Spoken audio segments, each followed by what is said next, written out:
Ito na ang bagong Luneta Park.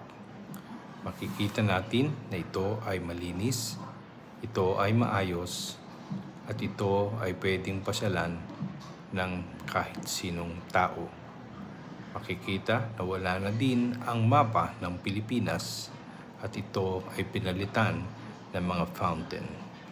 Makikita na ang daloy ng traffic ay nasa maayos na kalagayan at makikita rin po na ang mga damo, ang mga halaman ay pinapanatili maayos at malalago. Dito makikita rin natin ang bantayog ni Jose Rizal na patuloy pa rin.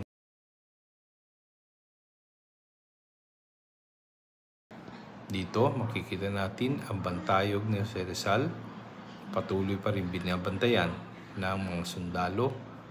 At dito maraming nakikita na maraming mga turista ang nagpapapicture.